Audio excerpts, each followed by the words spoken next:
Okay, hello, welcome to another episode. It's been a while since I've done a face to camera introduction, and to tell the truth, I was always shit at them, always fucking hated them. And so, actually, this time I'm going to read something out from what I already have. Now I'm doing the intro to the intro, and please bear with me. There were some things I wanted to say foregrounding this conversation that I would just take too long to say if I didn't write them down first. Joining me for this dialogue is Gregg Henriques, an award-winning professor of graduate psychology at James Madison University, a man with a rare combination of deep expertise and a breadth of integrated perspective to match. This is an exciting conversation, I think, and my sense after only coming to knowledge of Gregg's work a matter of weeks ago is that this is someone who will have a deep impact on the future of the science of psychology or die trying. There's energy and insight here that will be very worthwhile for some of you to investigate and track further. But before we get to our conversation, I'm going to say a few things that feed into each other. As I reflect on the library of content this podcast features, it hasn't at all been about providing a 101 overview or introduction to someone's thinking, and this has created dissonance at times. When I speak to someone, I seek to arrive as quickly and as appropriately as possible to a shared relationship with possibility. Okay? Well, perhaps we can think about it better like this. The movements of understanding, or the practice of dialogical transformation at the core of this project, if it flows and if it is most effective, arrives at the most significant adjacent possible available to mutual understanding. Co-creating, creating together in relationship. This is not so easy. There are many obstacles: social, cognitive, normative, logistical, game theoretic, that trust and vulnerability and time and credibility thing, you name it. Now, this is also a podcast, so when I sit down to record with someone, that is in mind, and I do care about creating things that are deeply helpful and to take responsibility for my part in the content commons. And so I do aspire to create an art form that serves both the ends of generativity and the necessary sense of engagement and context that properly serves you, the listener. Especially as this project continues to and will expand its invitations to participate in the emergent conversation. You can follow the links to check that out. To put it a slightly different way, and to foreground the theory and dynamic I believe will become more clear over the coming years and decades, this art form here aspired to will come to be seen as a practice somewhat akin to an emergent archetype of collective realization. So, now back to Gregg. I'm going to give a short introduction to Gregg's thinking, not to articulate his theory and not to speak for him, but to set the scene, offer some background context to help you make sense of the conversation that follows. As far as I can tell, Gregg Henriques seems to be here to wake the world of psychology up, again, to the importance of the very what that the science of psychology seeks to understand. And man, it's funny how the what in things gets lost. The what to care about, hey? As I think about it, it's quite machine-like, this way we confuse ourselves. A machine consists of the scripted processes it runs, its method without understanding of a more essential nature of reality within which or upon which its processes operate. A machine might have functions or imperatives, whether to carry out intended tasks with precision or effectively generate paperclips, but it's missing something vital. Someone might make the same case for human beings, of course, doomed to ultimate ignorance as to what we participate in. I don't think we all conceive our limitations in just that way. It's rather that we've placed dead limitations on what the what could be, and more importantly, stifled our capacity to be in relationship with the ongoing realization of that what. I think we've rather forgotten what maybe was once known like the wisp of a dream, the deep quest of knowing ourselves, each other, and the world in favor of knowledge about how to optimize for games we play within it. This bloody issue of survival and fear and attachment. We can weep for that, but not all the time. It's a thesis of this project that we need to reimagine the games themselves, the maps themselves. Not for the maps or the games themselves, but for the vitality and wonder to be realized in the process of the game making, the map making, the love making. But I will leave this as gesture. Now, the problem of psychology that Gregg takes his work to attempt to resolve is this. If you take a 101 psych course, you will likely learn that psychology is the science of behavior and mental processes. But the problem is that psychology has sought to adhere to the methods of science without an adequate unified sense of what the reference behavior and mental processes really mean and really are. There are many approaches within psychology that define the terms in different ways, but they are often in conflict, so it goes, which amounts to increasing fragmentation theoretically and clinically. So Gregg's work is a response to this problem by way of what he terms the unified theory, part of which is the tree of knowledge system, which offers a map of cosmic evolution as an unfolding wave of behavioral complexity. He wants to coherently define behavior and mental processes in a system of descriptive metaphysics, a map that not only makes sense of the history of our reality, but one that also nods to the conditions and dynamics which may precede a radical phase transition or emergence of a novel dimension of complexity that may be just around the corner. I really enjoyed this dialogue. Thank you for being here. I hope you get lots from it. If you would like to participate in conversations, you can go and follow the links in the description. There are conversations happening all the time. To the extent I put out conversations these days without offering those invitations, I think it's an error and not what it could be, and not part, ultimately, of the philosophical art that must be created in our time. Okay. Thank you for being here for the journey. We're in it together. Let's go. So, Gregg,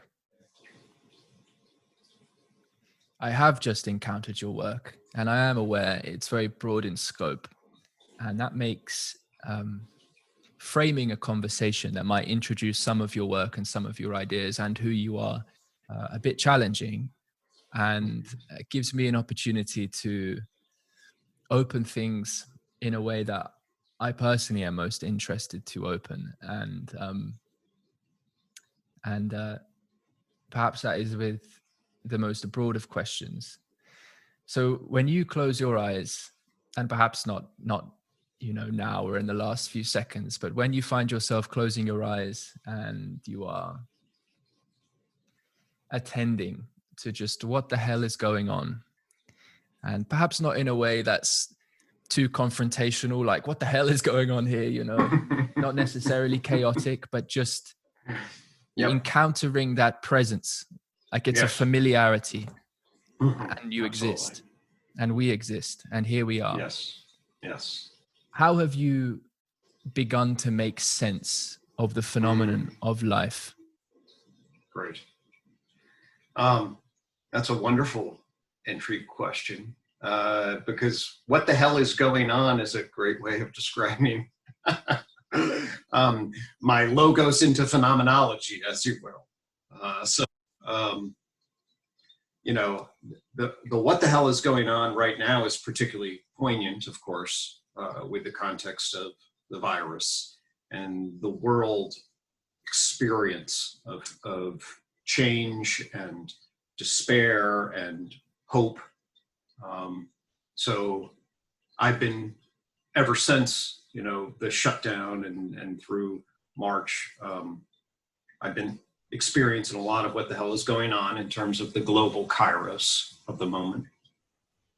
And that speaks to me in the deep ways of both crisis and opportunity, as in terms of I see what is going on as a crisis of our modern global experience. I also see it as an opportunity. And I also feel very much woven into the fabric of it, quite frankly. I feel very connected to it, and simultaneously hopeful and despairing in relation.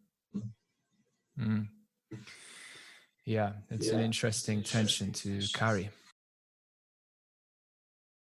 Yeah, this relationship between hope and despair. So perhaps you find yourself, at least in part, sort of within this crisis, perhaps because of your work and practice as a psychologist and clinical psychologist. But I also know you have a deep interest in metaphysics. And so in what ways do those features of how you show up in the world sort of help articulate for our listeners how you find yourself now? Sure. So one is, if I just put it in sort of direct terms for me, one is the relational phenomenological world. As a clinician, I sort of have an intuitive and have cultivated an empathetic experience where I connect to people. I mean, that's what you need to do as a clinician, connect with the affective phenomenological core of people. And I'm experiencing this globally then, in terms of the amount of suffering that the wave of the medical crisis, followed by the economic crisis, followed by the chaos and the uncertainty about what the transition will be, it impacts me, basically.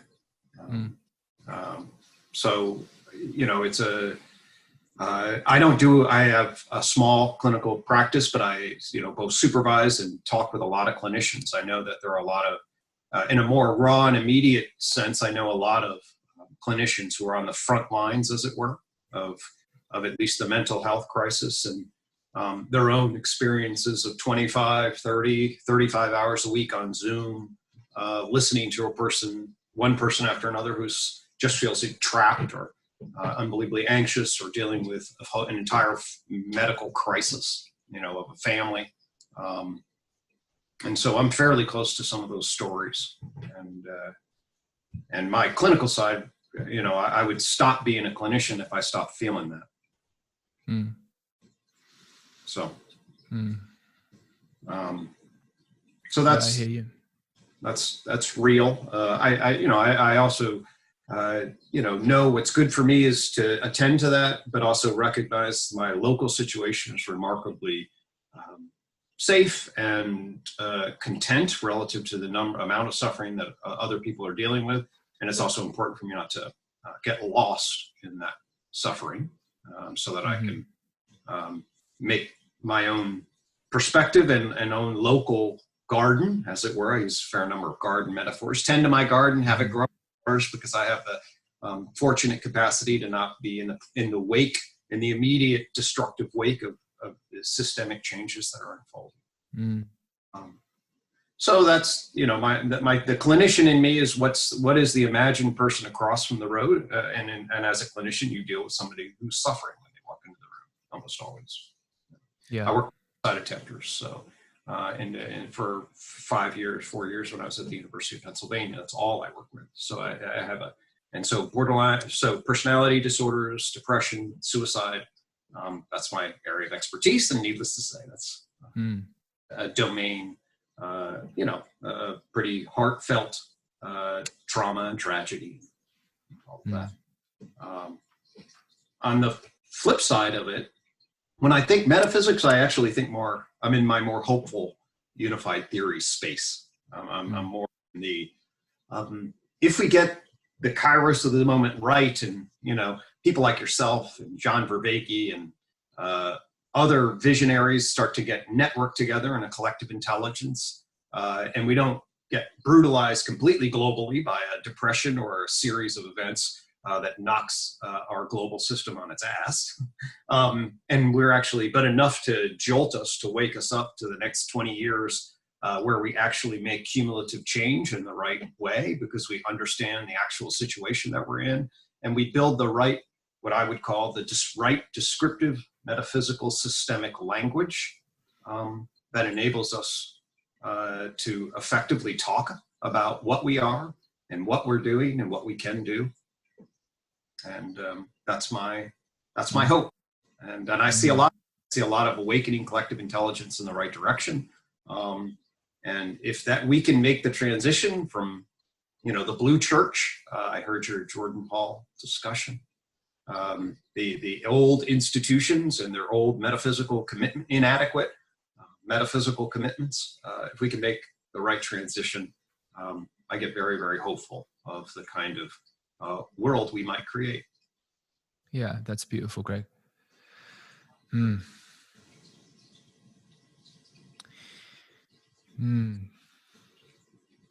So in this hopeful look towards some state of affairs where we have increasing connectivity and capacity for collaboration between those who would truly be open to collaboration in such a way that, well, beginning to define it or articulate it from the perspective of metaphysics, or at least what questions with elegance, is not so simple, but something like, how can we, Nora Bateson wrote a really beautiful line in a recent essay, and an articulation of vitality as relationships that build life, that build relationships, that build relationships, that build relationships. I probably stuck in an extra relationships there, of course. But well, we want the echo, don't we? Yeah. Amen. Yeah. So it's this. I would add. I would just say, so for me, right, there's the core of our socio-emotional soul is the need for what I call relational value. This is the experience of being known and valued by important others in our world. So we seek to be known and valued in just the right way. That's what our childhood heart wants. Our parents to look at us and delight in us as they protect us, our lover to desire us. It's the process by which we're known and valued by important others. And really, we want to create a relational society that we can mutually maximize with authenticity and integrity, that experience of being known and valued. And so, an interesting question might be, what are the wisdoms? What are key things we should be aware of in this hopeful movement towards establishing the kind of network relationships which can be appropriately open and in touch with the life-giving ecology around us, both cultural and in nature? And that just opens up to so much complexity. But there you go.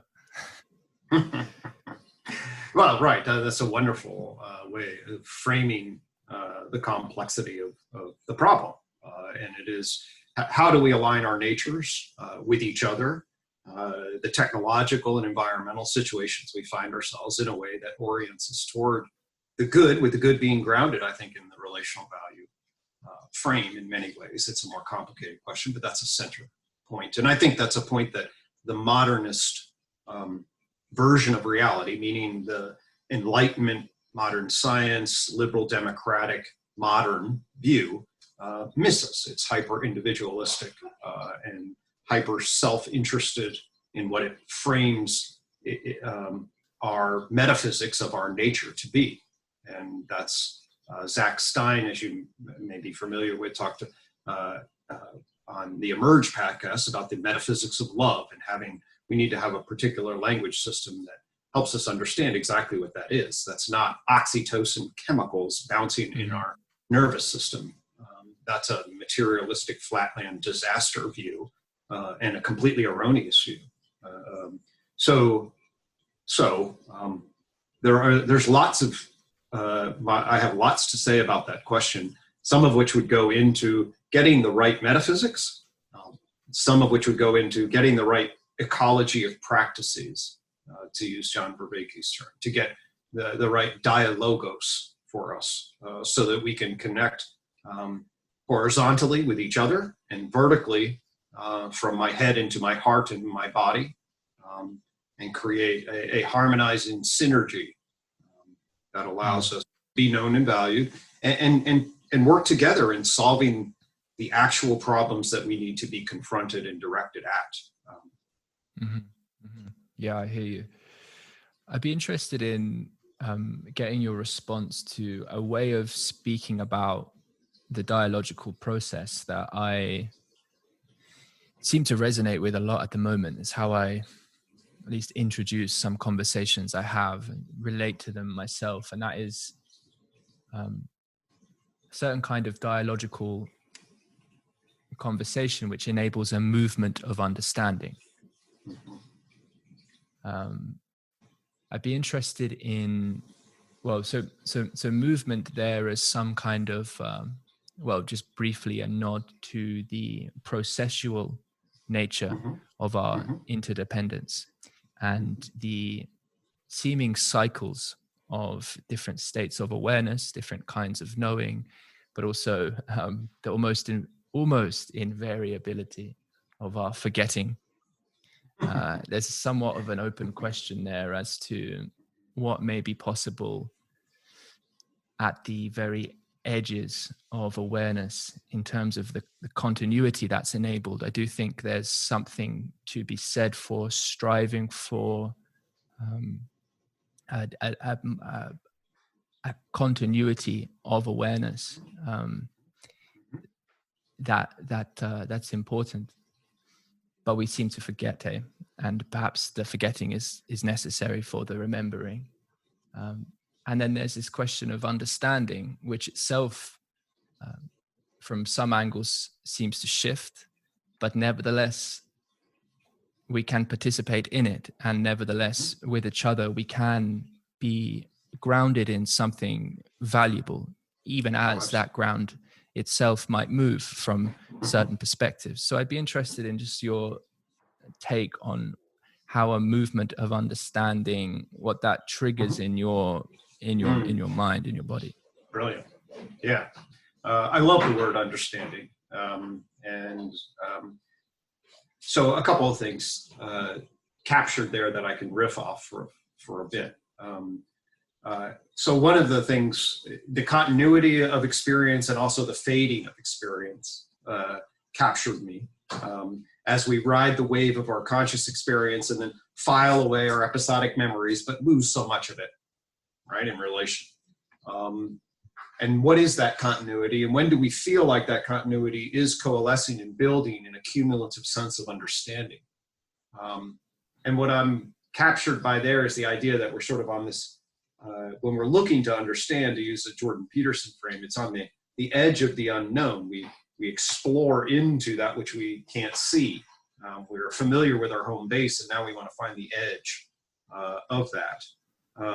And we are looking to see what's relevant in this new, at the same time we're dancing and moving and trying to participate, but in a way that may or may not make sense. When we experience understanding, there's some degree of alignment in at least one of our knowing systems, to use John Vervaeke's 4 Ps. So we either have a perceptual gestalt that allows our perspectival knowing to see, or we get a propositional understanding that allows us to unfreeze our belief and rearrange them and move to accommodation and then grow into assimilation propositionally. Or we experience that participatory dance, like a jazz session between people. And then we feel known in relation. Our intuitive intersubjectivities are like, oh, hey, Tim, I haven't met you very long, but man, I kind of resonate with you, and experience that. So a lot of things come up for me when we start to think about understanding and knowing and continuity. And I am seeking understanding in many ways. I'll often say that wisdom and understanding are two unbelievably foundational words for me. So it is the fundamental, more than knowing, it's the fundamental experience of understanding, which is broader in many ways. Knowing's more propositional, understanding more participatory and perspectival and grounded and embodied. Yeah, particularly important when we come into touch with other people who, well, might recoil from our touch, not necessarily physically, but let's say whether energetically or propositionally, psychologically. Sure.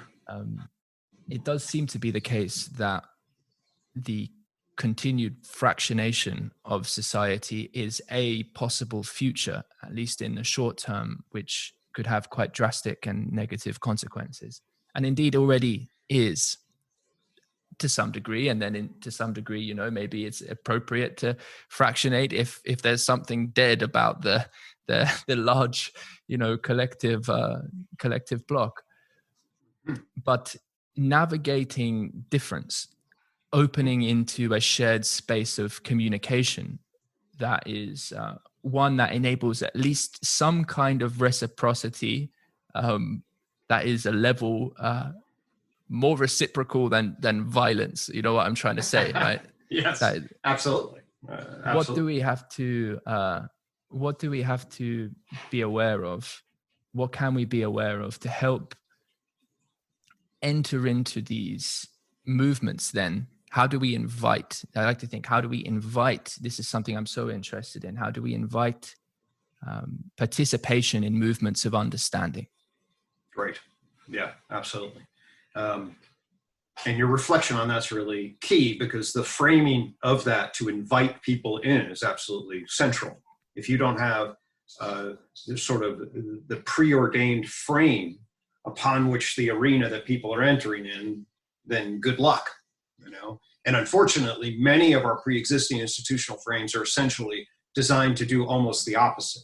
They are designed to commit you to a particular institute, certainly in the United States. Our socio-political framing is designed to commit you to one side of the team that is designed not to understand and designed to compete with the other team.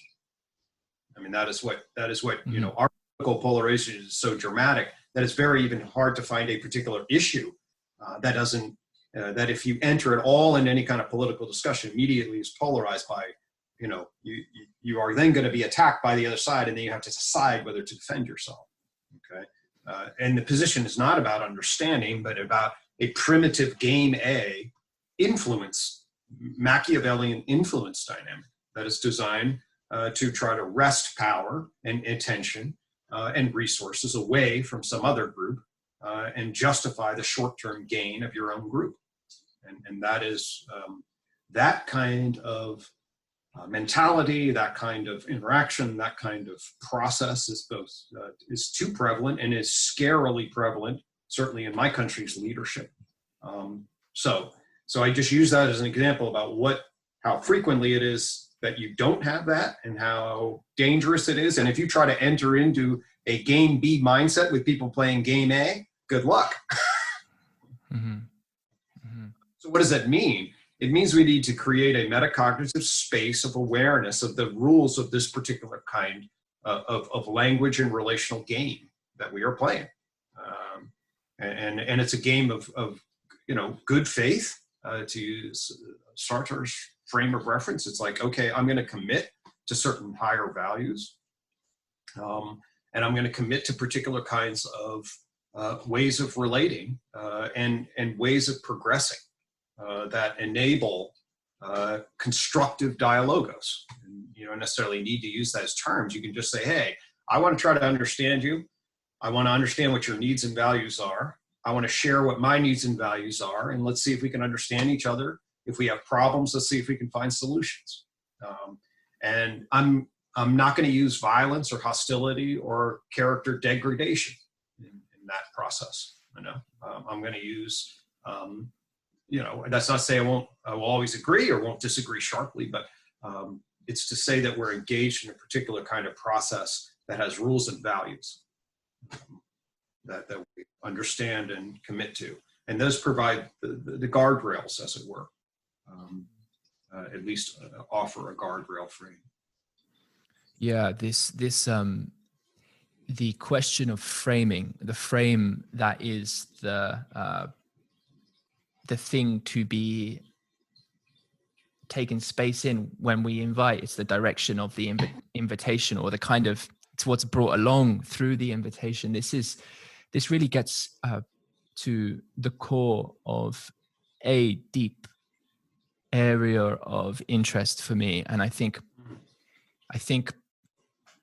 maybe I think it is on the frontier of how to make generative steps forward in this space. Because when we talk about frame making and inviting people into frames, we have to have a certain amount of self-knowledge of just what actual frames we are bringing to bear. And we know, of course, we are complex organisms, and there's part of me that have the frame that we're going to speak to each other for a couple hours here. There's There's part of me that's going to be hungry in 4 hours, certainly in 10 hours. If we're still talking by then, I'd be like, Greg, mate, this is not what I intended. I will. Right. I think we'll have both said see you by 10 hours. That's certainly my frame. Yeah. So, and of course it's much more threatening than all of that.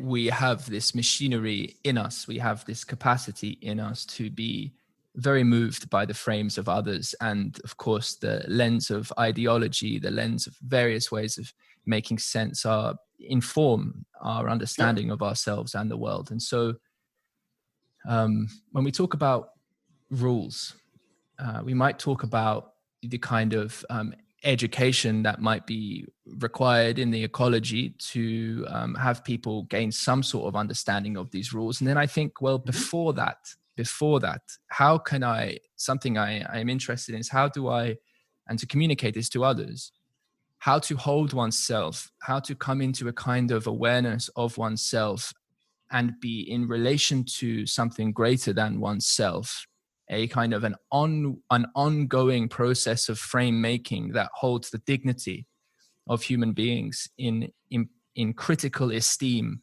that they are part of that process, that there's no frame for me if in some sense the invitation is not, at least in principle, extended to all. Now, that is a crazy thing to say, and I don't mean to say it flippantly, because there's so much it's to brilliant, break actually. down in all of that.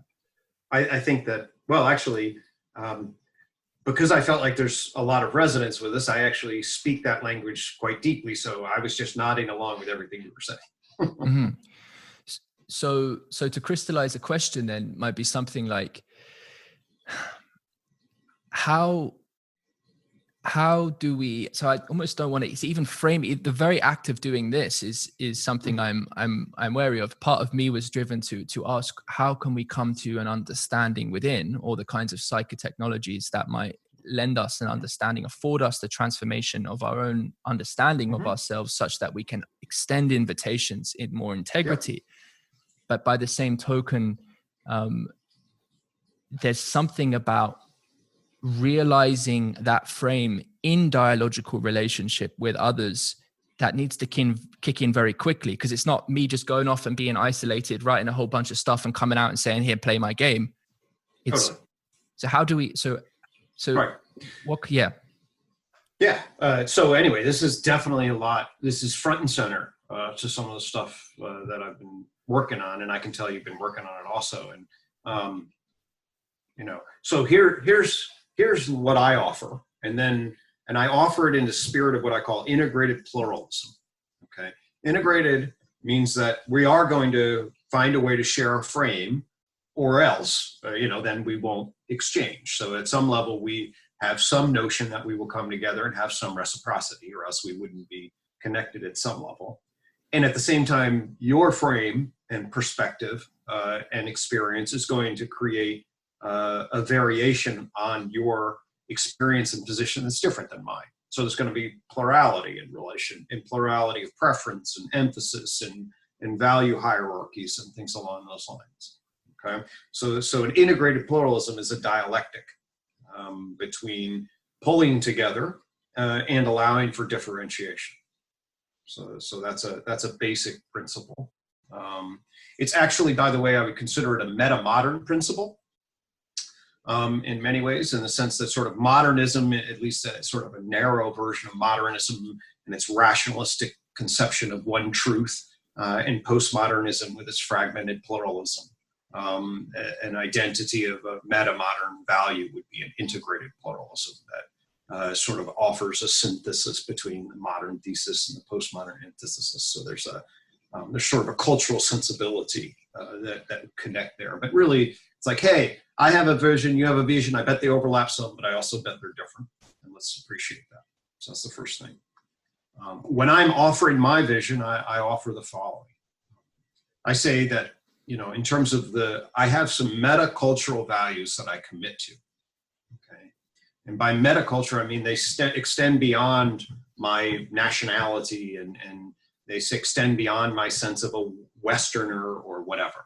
They basically position me as a human in the cosmos and say, all right, this is These are, and those big three values are dignity, well-being, and integrity. Okay, so those are my big three values. And they represent dignity. The idea of fundamental human dignity is the grounds the United Nations Declaration of Human Rights. I also mean it more in an incremental way, that we can have more or less dignity, respect for ourselves or others, depending on what we do. But it's fundamental dignity.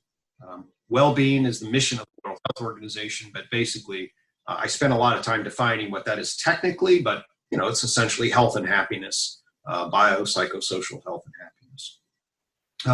And we want to cultivate that as opposed to suffering, colloquially defined. And integrity really refers to truth and honesty, to being truth and honest. So really, it's respect, health and happiness, truth and honesty. Those are the meta cultural values that I want to play by, and I invite that. Then it's like and if I hope folks will play that. If folks don't want to play that, it's like, okay, well, I don't know that we're it's going to be now hard to play. It's like you don't want to agree to those things, then I'm sort of like, do I need to defend myself physically? I don't know. Well, at least I'll go away. But that's tend to be pretty broad. Most people find those to be. Yeah, go ahead.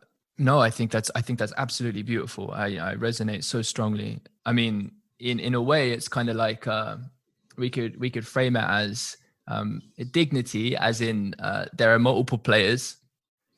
Well-being, that's a directionality, and integrity, there's a conduct to how we play the game. So there's and of course, there's much more to be said qualitatively for these notions, but just structurally, we've got here what is necessary to actually play. I love the way you're riffing off those things. That's why that's exactly the design of those things, is that people, as an integrative pluralistic kind of view, you take each of these poles and you suck them and you move them around, and you can then project onto them in a wide variety of different ways. That's one of the reasons I like them. So for example, you can go good, true, beautiful. So beauty connects to dignity and the aesthetic value, well-being to goodness, and true to integrity. That's just one example. Okay. You hit on the other was a great example, which I hadn't heard before, but I've seen lots of people pick up these big three and then juxtapose them in very creative ways that resonate with me with novelty. So that's one of the reasons I like them, is that they do that. And you did a wonderful, that was an excellent example of that. And it just shows that sort of intuitively, then it's like, okay, actually, if we have this is it's not a rule-based framing, but it's a healthy principle, process, meta value framing. Yeah. So maybe here is a good opportunity to talk about what are the kinds of practices, or because it's funny, because we've just taken a little bit of an intellectual approach just for a moment in terms of understanding the importance of these. Can we say is it meta virtues? What is the? Well, meta values, but meta values. Metacultural values is the sort of long name for them. Yeah. So, interesting. I wonder, so we say metacultural values. How do those values show up? I could probably say some things about this, but I'm interested in how do those values show up in my experience? Can I relate to myself in a way that's as helpful as I can relate sort of from this metacultural level using these three tools? Well, I certainly use them to relate to myself, so I can share with that, and then you can see how that resonates with you. So in fact, you'll see on my signature line, I have what is called my ultimate justification. Okay, so by justification, I mean my propositional guide, which is to be that which enhances dignity and well-being with integrity. So that's the way I arrange them. Okay? Be that which enhances dignity and well-being with integrity. That's beautiful. So, and when I'm thinking about enhancing dignity, I'm thinking about the fundamental concept of respect. Respect. What do I respect in myself? And how do I be in a particular way that, not in a harsh judgment way. I can talk about it by complementary to this is my approach to psychological mindfulness called CalmMO, which I can talk about. which creates a context, an additional psychotechnology layered context. I spoke with it some about with John. But anyway, it's when do I know, Jordan Peterson talks about this also, you know intuitively when you respect yourself and when you don't. So I check myself on that, and I have a sense about what I want to be, not in a harsh, critical, internalized parent sort of way, but in a healthy ego way. Well, when I look at myself, what is that about? And what do I value in a healthy way about me, and what not so much? And how do I relate to that in a healthy way? So, and then there's well-being. Well-being, like I said, is in a simple way. I love Kant's phrase. Kant has a phrase for well-being called happiness with the worthiness to be happy. Okay. So the addition of worthiness to be happy takes out the smiley face subjective. Oh God, I'm so happy.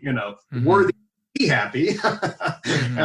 Actualizes that into deep, and we're talking Kant here, so we're talking about not light philosophy. Where it's really it's a pressured review of depth, and this also for me speaks Aristotle's concept of eudaimonia, the ultimate end, good. And our ultimate concern for flourishing, as opposed to profound suffering, the metaphors of hell and heaven on earth, all of those wrapped up in well-being.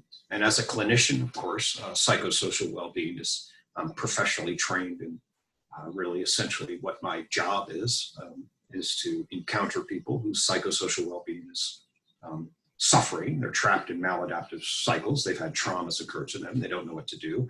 And the way they're adjusting to their environment, generally, if I can help them therapeutically, the way they're adjusting is creating more problems. And my job is to understand those maladaptive cycles that they're trapped in, create awareness and acceptance, and then cultivate active adaptive change that reverses patterns towards flourishing. That's the goal. A lot easier said than done. And ultimately, the integrity piece, is which is really where I actually spent a hell of a lot of my time early on as a psychologist, trying to figure out how the hell do you actually be a doctor of psychology with integrity? Okay, because it turns out that the field of psychology, pardon my French, but I tell this in my lectures, nobody knows what the fuck psychology is. That's what I discovered in my training. I woke up to that reality. And so I was like, well, shit, if I'm supposed to be a psychologist, but nobody knows what psychology is, that's a problem. Anyway. A bit like being a human being. Yeah, well, they're right. And they actually are connected. They're deeply connected. But that sparked me on my intellectually scholarly journey, as it were. The question of what is psychology and what I call the problem of psychology.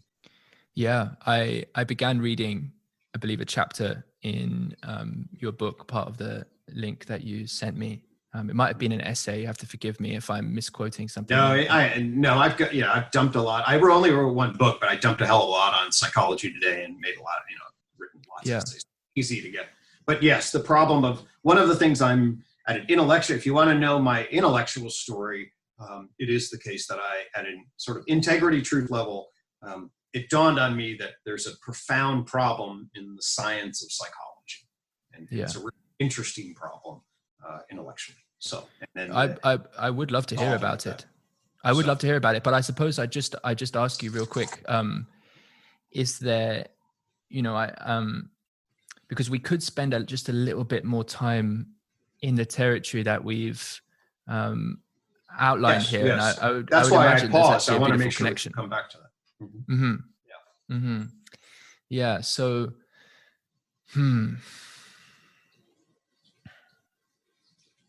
okay, so this is a bit of maybe a bit of a link, but very much a link you have to stretch for. So you mentioned happiness with the worthiness to be happy, and I'm presuming that inferring that the assessment of one's worthiness is to be made with a kind of discernment that is in an important sense, from a more mature position than a certain kind of judgment. And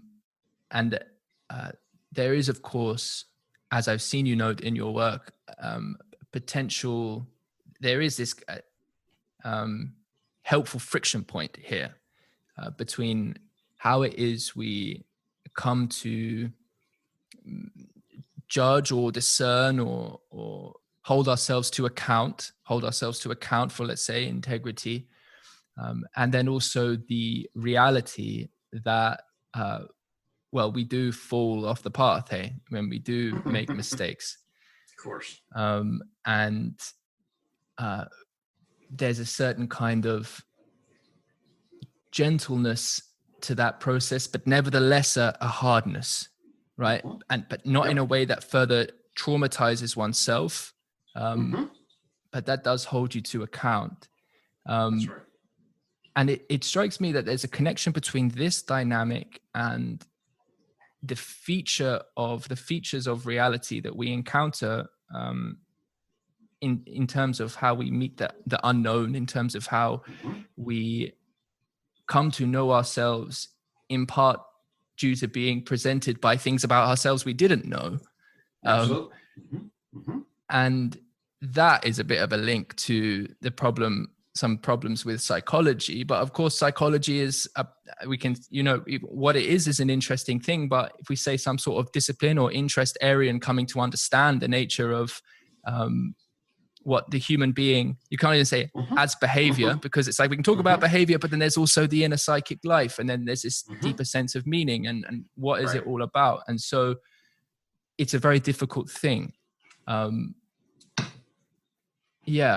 Maybe it's probably an interesting personal story there for you as to how you came to break from traditional understandings in psychology. At least, I mean, it seems to me that in the middle of the 20th century, you've got a pretty, like, this sort of the functionalism, positivism, behaviorism that had been kind of dominant in both philosophy of mind, philosophy and psychology. Man, that stuff to me is just like, whoa, guys, what we're missing something that happens right at the beginning here, you know? But I sort of go to university and study after a lot of that happens. Maybe it's a bit easier to say when there are people that are kind of turning around going, yeah, we kind of, bit of a joke about that one. Sorry. Sorry about that. Yeah. But how do you relate then to can we say here, it's almost like, how do we relate to our own dissonance? You know, how do we trust ourselves through our failures? Yes. And maintain integrity? I don't know. Great. Yeah. So, well, first off, let's just say there's a reason that there's a problem of psychology. It's freaking complicated. It's a lot of, it's the intersection of a lot of different, lines of analytic thought. It's an intersection of, you have the deep subjective experience problem relative to, say, if you're trying to do science from a third person objective perspective, there's that nightmare. You have deep issues of value problems in relationship to, how do we predetermine what is good? We have an intuitive sense of what is good. We don't determine that scientifically. We determine that morally and ethically. You don't scientifically determine somebody is a priori healthy or good. We have a sense of what healthy and good is, and then we have variables that are associated with that. But that's a different. So how, and so then how do we apply the values and the understanding to ourselves? And then wrestle with all the things, like determinism and free will, and what can we actually account for? And are we just doing pragmatic stuff, or are we really, it's a nightmare at the one level. I feel like I cut through a lot of that confusion and created coherence and consilience. And so that was exciting because you're handed with a puzzle and it turns out there's not. I will simply say, just to reflect to some of your concern, there's a dialectic, between when we're dealing with ourselves, and I say this as a therapist, okay, there's a dialectic between challenge and support, okay? Dialectic. So you want to be loved and you want to be challenged by your coaches and your parents and the people who love you. right? You know, and what you want, and you want to do that to yourself. In other words, they're the part of you, they're the individuals who will move you and move yourself are the ones that accept you and love you both for who you are and challenge you to be what you can be. At the same time, hold that dialectic. That's what I try to do myself. And that's what I try with my kids. And that's what I'm being related to in some of the best ways when other people are doing it. Yeah, beautiful, beautiful. So yeah, so that's in terms of the practical reason. That's a distilled practical reason dialectic that I would offer. There's also then the theoretical reason, that goes into the problem of psychology. And indeed, what happened to me in graduate school as a therapist, I was learning to do therapy. And we can decide how long to go into this, but basically the short story is that I was learning that there was a lot of value in the various perspectives. Okay, so the updated neo-Freudian perspective, psychodynamic view, hey, that has a lot of interesting value. I'll learn about the shadow and people justify, and yeah, Freud was extreme in some ways, but man, he and then people like Karen Horney and modern Freudian theorists, a lot of interesting stuff. And I was drawn to cognitive therapy and ideas from Beck and Ellis and Stoicism and how to justify your position and interpretation in a way that is emotionally and behaviorally healthy. The humanistic tradition, all good therapy for me starts with Carl Rogers. Carl Rogers' capacity for empathy and authenticity and holding that relational value. That's, Carl Rogers didn't call it that, but he called it the organismic valuing process, that he would not judge, but create a context, a relational mirroring context to grow. That's just beautiful, man. And so you have, and Skinner. Skinner was unbelievably insightful. For a long time, I was arm wrestling most with Skinner. And I finally understood what the hell he was talking about, because this anti-mentalism pissed the shit out of me. And I was like, you're missing half the goddamn boat. And then I realized his brilliance of what he actually was seeing from a position I hadn't seen originally, and then I assimilated it. So anyway, the point is that you have. How would you articulate that? That's super interesting to me. How would you, if you don't mind, how would you, what Sure. is, because Skinner's someone as well that I was just like, obviously loads of great research, super interesting stuff, but come on, man. Right. Right. Okay. So basically Skinner is taking a hard empiricism view of science and the philosophy of behavior, which is basically going to take a third person exterior view. And my job as a psychologist is to determine the contingencies in response to your responses that change your response rate. Okay. That's what he's trying to do. And what he does is he gets rid of Watson's. So Watson, the first behaviorist, has this idea that inside of you are all these neuromechanical reflexes that are somehow going off through association. That's Watson's view. That's just fucked up. Okay. I hope your podcast don't remember something. Yeah, please go ahead. So that's just trying to create raw physical reductionism into the nervous system. That's just wrong. Skinner gets rid of that. He jettisons all of that. He creates a science and philosophy of behavior by which he defines it as the function of the operant. Okay, that's a very complicated concept once you really dive in. The operant is the thing that the organism is operating on and the contingencies that operation produces. I'll say that again. It's the thing that the organism is operating on and the contingencies of that operation that it produces. Okay. So here's the example I give people. People think about Skinner in terms of, you get stickers and you do all this other stuff. Imagine you're writing along. Here, I have a pen right here. If I'm writing along down here and what is going on when I'm etch marking stuff on the page, okay? I'm writing and I'm seeing the ink on the page. So the ink is a function, my behavior is a function of that operant. And as soon as that pen runs out of ink and it stops writing, guess what happens? My writing behavior stops. Okay? Mm-hmm. So you can see that actually the ink is a salient control external variable, okay, that is feeding back on my behavior, all right, and creating a reinforcing control on what it is that I'm investing in. Yes, right? I understand. So it's a link of interdependency. It's a link of interdependency. And I'm not going to focus on what you're feeling are, but all I'm going to do is I'm going to watch you on a video and I'm going to see the salient control variables that you try to produce, and then the impact that that has on the frequencies of behavior that you emit. Mm-hmm. Mm-hmm. Which then Skinner should have used this term, but he was so anti-mentalistic. So this is what I discovered. That's called the behavioral investment theory, okay? Which basically says that your nervous system is an investment value system, okay? An investment value system, all right? Which actually connects, you were talking with John Vervaeke about Heidegger's concept of care. The investment value system is actually, the system cares about where you're going to direct your work effort. I'll say that again. It cares about where you're going to direct your work effort. Okay? And your entire behavioral system is basically an energy economic system, all right, that is trying to expend energy based on things like time, okay, opportunity costs, risks, and what you decide is relevant, okay, for the outcomes that you're working to produce.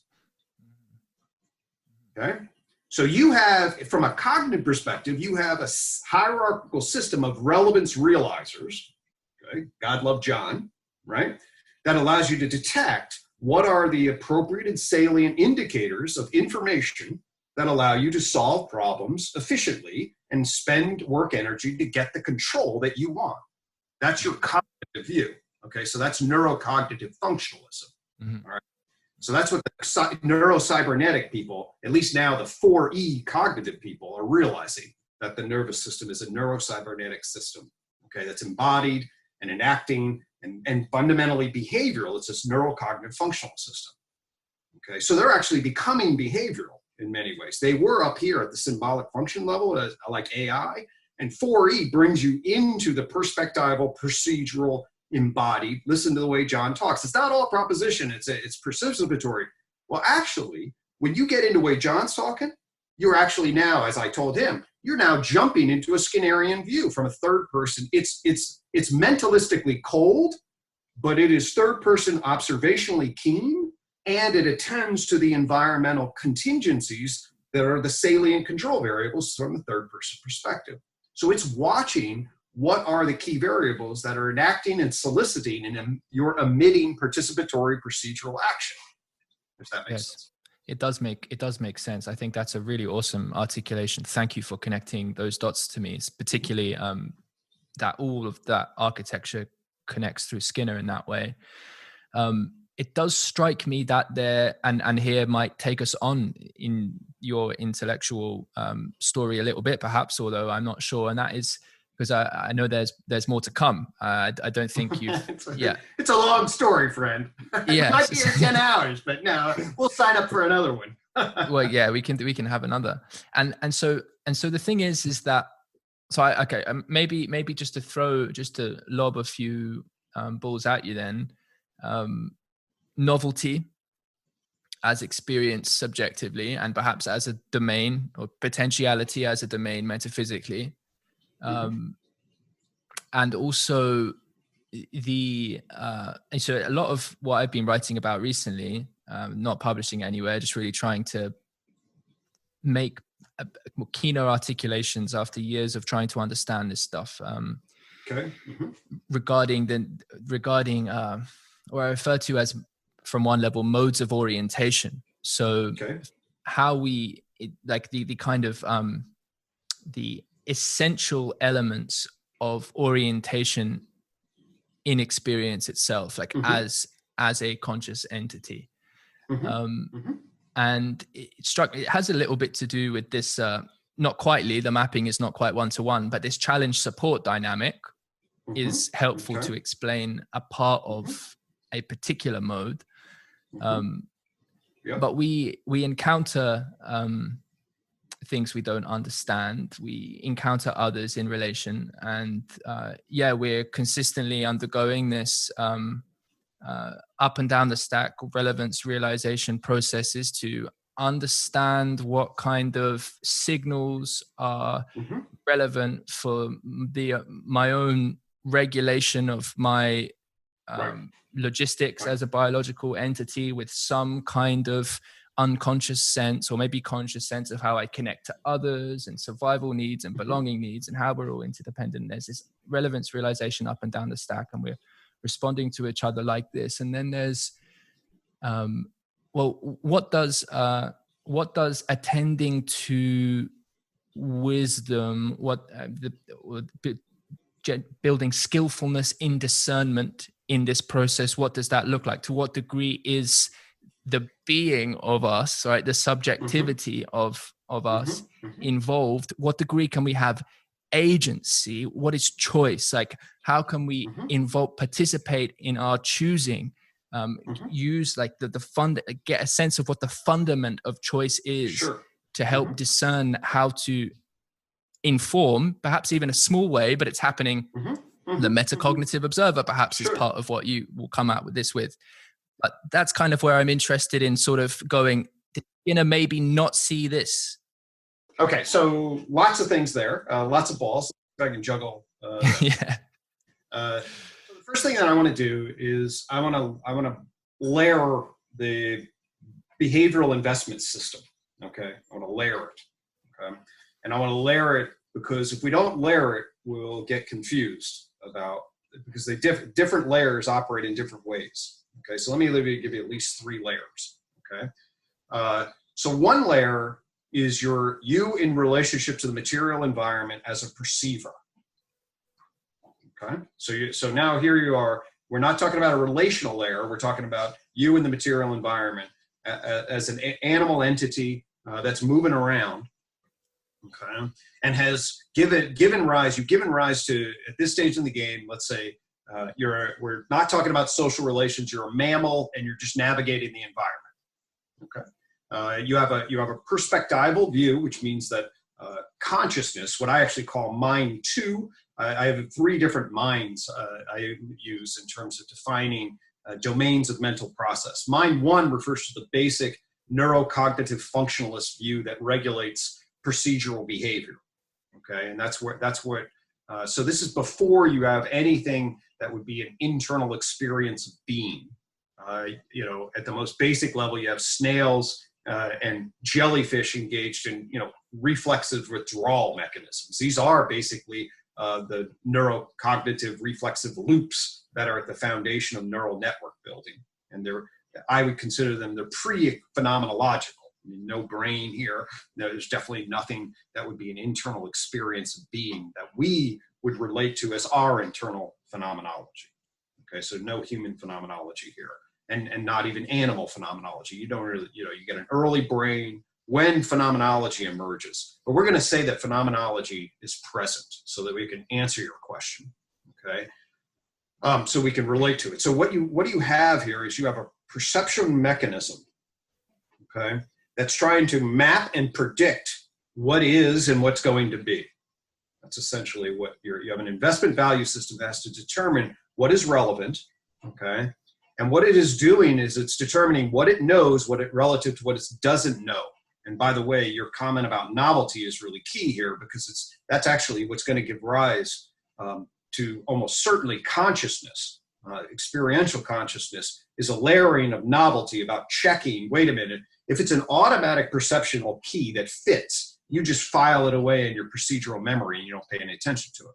It's when you're not sure and you need to pull particular working memory systems together to determine what it is that actually you're seeing. It's that onboard memory perceptual system that's connecting to your episodic memory that allows you to actually have the phenomenological experience of being. Okay, almost certainly. That's a global neuronal workspace is the technical term for that. But anyway, you basically have a perceptual system that's tracking, and that's referencing against what your goal state is. Okay, you have an intuitive drive goal state. You're trying to approach certain relations with the environment and avoid other relations. Okay, so if you're horny, you're approaching sex, right? If you're afraid, you're approaching getting hurt at some particular level. All right, so if you're in a prey-predator relationship, if you're the prey, you're in an avoidance mode. If you're the predator, you're in approach mode. Okay, so those prep you to see, and then in relationship to your goal template, and what you're trying to do with approach is you're trying to reduce that discrepancy. Okay, and that's ultimately emotion is the desire you get when you energize toward your goal state. Okay, so when the cat sees the mouse, he's gaining on it. He's gaining that experience of approach and desire and pounces. Okay, the mouse, on the other hand, is like trying to create a distance. It's like, oh shit, run, freeze, jerk. Anything that expands the distance. Okay, and if as the cat closes, from the mouse perspective, the mouse gets all afraid, and it energizes with avoidance emotion, which is fear, fundamentally, and escape. Okay, versus approach and desire. So what you have there, that's the perception, motivation, emotion formula that's basic to navigating the world as an animal. Okay? What you're doing is the perceptual system is tracking the objects and relationships that it sees. If it's looking for something or it gets novelty, it creates an attentional shift that then brings a layering of information to the relevance realization to try to frame that. And the reason it's attentional is because this motivational system, hypothetical motivational system, is like, okay, we have these drives to approach and these drives to avoid. And that energizes you. Okay? So that's the first layer of the system. Now, if we jump up a layer, okay, now you jump up a layer, and now you start talking about, we're not talking about your relationship with prey and water or in the material world. Now we're going to actually talk about your conspecific relations. Okay, meaning these are the social relations. Now we're in a group like baboons, okay, that have long-standing social relations that have to navigate their cooperation and their competition with each other. Okay, and how to care for each other and how to deceive each other and how to navigate all of that. And that is where you want to try to kind of position yourself socially. So virtually all of what we experience in relationship to our intuitive sense of self-esteem, our self-worth, it's a socio-emotional process. I built a thing called the influence matrix, which actually maps the internal working models of self and relationship to other on things like dominance and submission, affiliation and hostility, autonomy and dependency. And actually all of those are in the service of us tracking our degree of social influence and relational value. It's called the black line on the influence matrix. And basically what it says is what you're trying to look for is relational value and social influence. Okay, that's your approach. And what you're trying to avoid is diminishment of relational value or loss of social influence. That's the avoid piece. Okay. If we then start to think about, well, how do I hold myself accountable and who am I and what do I want to be? These are all internal working models intuitively that are going to guide you. Okay. And then the final layer is now we get into a human layer. Okay. What I call ultimately mind 3, which is self-conscious narration and justification. Okay. Mind 3 is when the system can actually become, the I. Now it's not just me, it's I in relationship to me, and I have a self-reflective capacity to look back on myself and start making judgments. And very importantly, I have the whole process by which I justify myself to other people. Okay, so now other people are holding me accountable. In fact, that's what you learn first as a young kid. Your parents and your friends and everybody holds you accountable and says, well, why did you do this? And why didn't you do this? And you'll be punished if you do this. So you say, well, I did this because, and I did this because. And I'm a justifier, okay, as a social actor on a stage that says, oh, I'm trying to do my best, all right?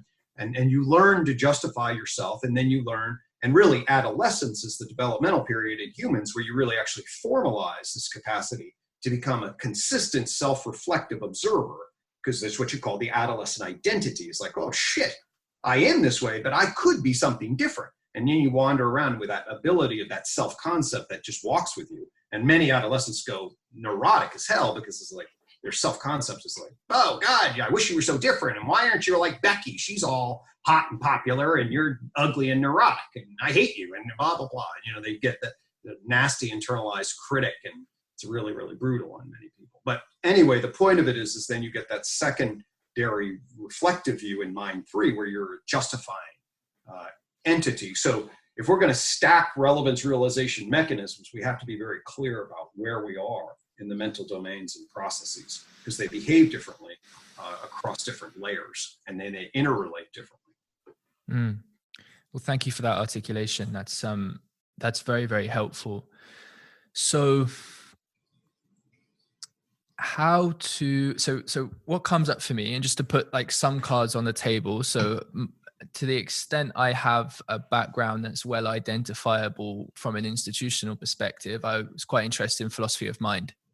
And at least what, six years ago now, when I was doing I'm more of a scholarly study of different theories and what have you, I at the time was gravitating strongly towards a variant of sort of panpsychism, but also but really more process philosophy. So rather than looking to try and make sense of this difficult dichotomy or between realism, idealism, and then of course dualism, making a third in that case, with existing kind of metaphysical structure, sort of looking at going at it a whole different way and not looking at it from a substance perspective, rather a process perspective.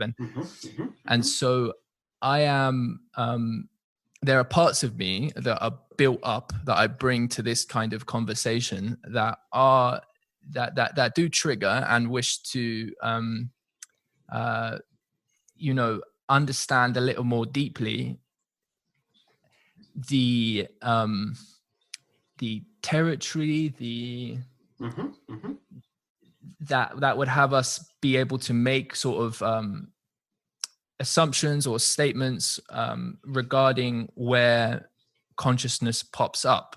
But I don't just want to do that as a sort of a sidetrack, because in some sense consciousness is it is an objective phenomenon as well as it's a subjective phenomenon, of course. It's a very tricky phenomenon. Absolutely. Yes. So I'm very open to wherever you are, and let's just dialogue. Absolutely.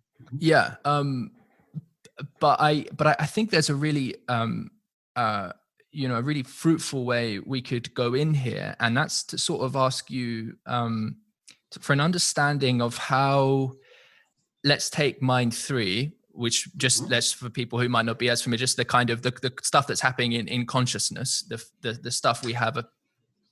Right, of human language-based self-consciousness. Okay, so it's Rene Descartes, like I think, therefore I am, but it's language-based, and very importantly, it's everything I could report to you that you have direct access to. In other words, it is my narrator.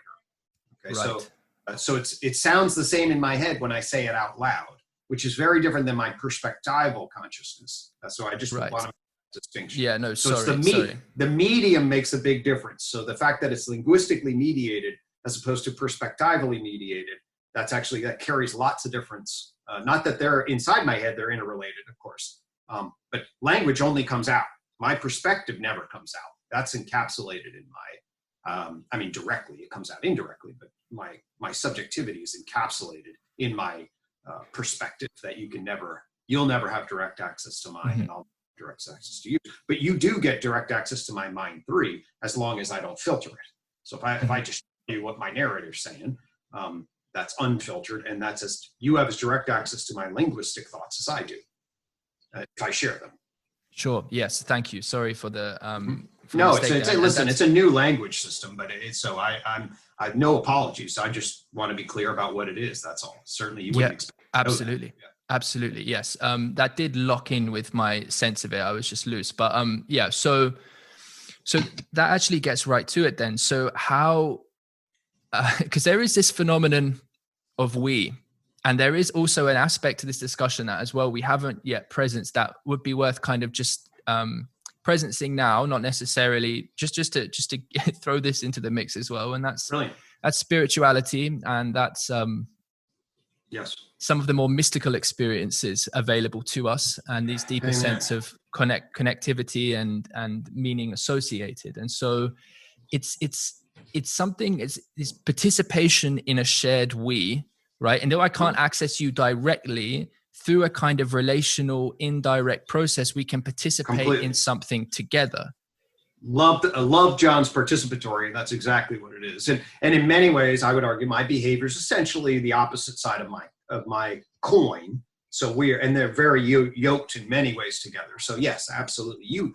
I often say to people, my wife in many ways knows me better than me, Not that she knows my phenomenology better, but she knows who I am by virtue of her observation of me. So we can really know each other very well. I want to be clear about that. And we can know each other intersubjectively through our participatory dance with each other. The flow that we create is a way of, I love John's transjective participatory knowing, and I embrace that. So yes, I'm with you. Yes. So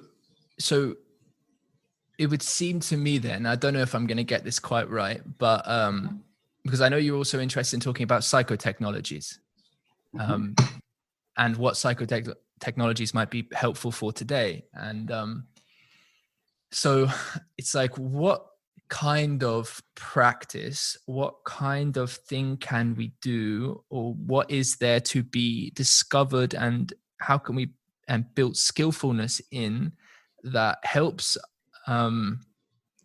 us move from, it's like, how do we, it's continuity between these three minds in your language. Hey, because it can, for me, it seems, it triggers against some of the axioms that I kind of bring to bear. Okay. If we consider things too separately, and I don't think you are considering them separately. So I'm interested. I'm a unity non-dualist. Absolutely. Yeah. So I'm interested in. I'm just trying to figure out the words to ask you how to articulate the interconnections, the continuity, and how we can transform up and down the stack. Brilliant. Yep. Okay. So yes, I'm a substance monist, if you want to call it that, or a non-dualist in that sense. Although the world it's complicated because there's epistemological and ontological meanings, all of that I have to sort out. One of the big concepts that I introduced that I think is not nearly appreciated enough is called informational interface. Okay. Informational interface is the translation between information processing systems and the interface between them.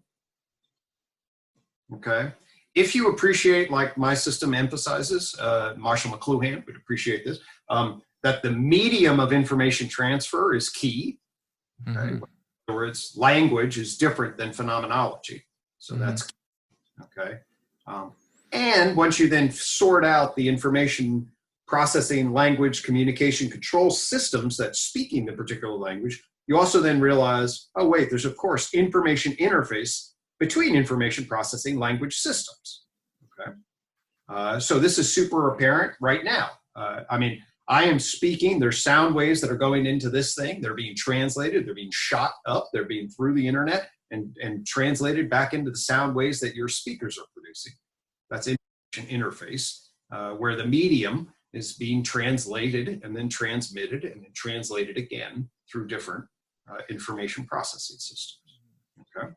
If we look at our biology, our nervous system, the basic thing that all at the input level of the nervous system is transduction input sensory mechanisms. In other words, what those things have are, whether it's press on your push here or electromagnetic radiation through your eye or sound waves, those are all the miracles of the nervous system, is that it translates through transduction changes in the world, physical, chemical, press changes, informational, and shoots language, neuro-language into the system. It's a miracle. And then at an embodied level, that creates procedural behavior, okay? Non-conscious, at least in the way I'm using the term, non-conscious procedural behavior, which we see throughout the entire organism, that starts with cells, actually. Cells are self-organizing, subjective. They don't have phenomenology in my language, but they have self-organizing awareness, and they make decisions about what they're doing, okay? And so they have that capacity. And then you network all of that together to create physiology. Then you have a nervous system that unifies that, and you get simple animal behavior. And then you get brains that coordinate that, and then you get brains that create subjective consciousness, or mind too in my language. But all of that is networked, and it's networked through information interface across different language systems. And it is that information interface that allows us to metaphysically account for a lot of the causal confusions that I think people get into in terms of like, well, how does mind 3 cause anything to happen? Isn't it all just physics? It's like, no, it's not all physics, at least it's all physical at one broad and almost meaningless sense of the word, but it's justificatory informational. I mean, this entire conversation, my mind is hooked up with yours. My mind 3 has created a highway of information. And we have downloaded each other's informational systems and are phenomenologically moved and physiologically moved as a function of that. That to me is blatantly obvious. Why the hell are we having the conversation? Yeah. Well, that all makes a lot of sense to me. So if we take mind 1, then this perceiver of world, this responsible for this base participatory relevance realization in John's language, is that an appropriate mapping just to use? Yes, although I want to be clear. So really mind 1, the best way to understand mind 1 is what cognitive neuroethologists do. An ethologist is a science of animal behavior. Okay, that's ethology, or used to be called comparative psychology, and then psychology gave animal behavior over to biology, which in my system was a trauma, a tragedy. Okay, so animal behavior should be basic psychology, but now it's biology. But anyway, so the question is, how do you understand what animals do from a scientific perspective? Okay, that's the first question. And mind 1 really is the answer to that question. So at a simple level, they have a nervous system. Okay, so all complex animal behavior is mediated through the nervous system in general and brain in particular. We know that scientifically. Okay, ask, well, what is the nervous system? Well, it's this messaging information processing system that functions. Neuroscience people call it the organ of behavior, which basically means is takes the behavior of the animal as a whole and moves it around. So that's your neuroscience contribution. Then you have your computational, cybernetic, cognitive folks, okay, who study the nervous system as literally an information processing, computational, and cybernetic hierarchically control system. Okay, so that's what the cognitive neuroscience or computational neuroscience people do. Then what you have is you have the behaviorists who take animals and put them in the lab and create artificial contingencies, either through association or social networking or reinforcement. And then they see how their behavior changes, and they have their language of behavioral science, which tells you how the language changes based on association and contingency, usually. And it's, of course, and more advanced now, but that's the early language, and it still builds off of all old shit. Okay. And then you have ethologists, most famously, like if you know somebody like E.O. Wilson, who was a sociobiologist, but he was really an ethologist in the sense he studied ants and social behavior in animals. The early folks were comparative psychologists, but anyway, why do animals do what they do in the world? How do you understand this? I just saw an interesting study on bees. Bees have cross-mental modalities where they can recognize an object through smell and through touch simultaneously. They recognize the same object through sight or smell, I think it was. Maybe it was touch and sight. Anyway, it doesn't matter. They had cross-modality recognition of an item. A bee, a bumblebee. Like, that's fucking interesting, right? It's like the bee knows what it is, whether it smells it or whether it touches it. It knows that it's an object. That's how they, that was the experiment. It's called cognitive ethology, which is bringing cognitive models to demonstrate what animals are perceiving. So once you see that, what the unified theory says is actually all of that, the meta-theoretical frame is behavioral investment theory. Okay? Behavioral investment theory allows us as scientists to understand animal neuromental behavior or patterns. So it creates a theory that emerges out of biology, organizes neuroscience, and then organizes neuroscience as this cybernetic behavioral system. Okay? And then that's called behavioral investment theory, and that's mind 1. And mind 1 makes no assertion a priori about the existence of mind 2, meaning that it doesn't tell you when animals get phenomenological conscious awareness. Okay? And the reason is because mind too is where we get into so many different philosophical conundrums. All right? I often say there are at least two separate hard problems of consciousness defined in terms of what my meaning of mind too. Okay? So one of them is the epistemological gap problem. The epistemological gap problem is you never get to see another entity's mind too directly. That's the nature of it. Epistemologically, I can never see another entity's witnessing capacity. I mean, that was Thomas Nagel. What is it like to be a bat? You know, he reviews, we assume bats have some perspectival experience witnessing function, but what the hell is it like? And how would you know? And you know, that's the epistemological gap, okay? And then the other serious problem scientifically is the ontological problem, which is what exactly are the brain mechanisms involved in generating the felt, experienced, witnessing function. Okay, that's unbelievably, that's a brutally hard problem as far as I'm concerned. It's the ontological problem of mind too. And we box in a lot of correlational stuff of what the brain does, but it's still, there's huge amounts of debate, and rightfully so. The combination of the ontological and epistemological problems of mind too are really, you know, I believe I box it in with the unified framework, but I don't answer it. Those things remain big time scientific mysteries as far as I'm concerned, even as we're honing in on them, I believe. I think I consider them scientific mysteries. So I'll stop. I said a lot there, but yeah, no, beautiful. So, let me see. So, you know, in the remaining time we have together, which I'm taking to be maybe 30 minutes, if I can keep you interested enough. Yeah. Oh, 30 minutes sounds perfect. Yes, I was considering. Okay. Saw that you went 2 hours with John. I said I'll go 2 hours if it works. Yeah. Well, it's very interesting. Just as an aside point for people listening, in my experience of group conversation and dialogues in general, the 1 to 2 hour mark is when certain things really begin to pick up. A lot of this is just a product of time. Hey, like if we really did sit down for 10 hours together and go, all right, that's all. Where would we go? Is an interesting question. It's an interesting question. Okay. We'd have to go for food at some point. Yeah, right. Yeah, exactly. Well, we could continue to talk. So, okay.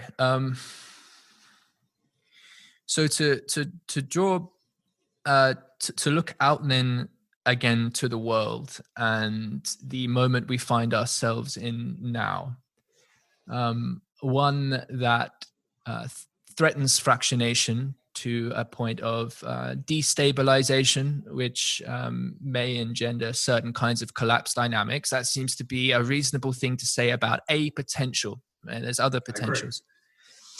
I agree.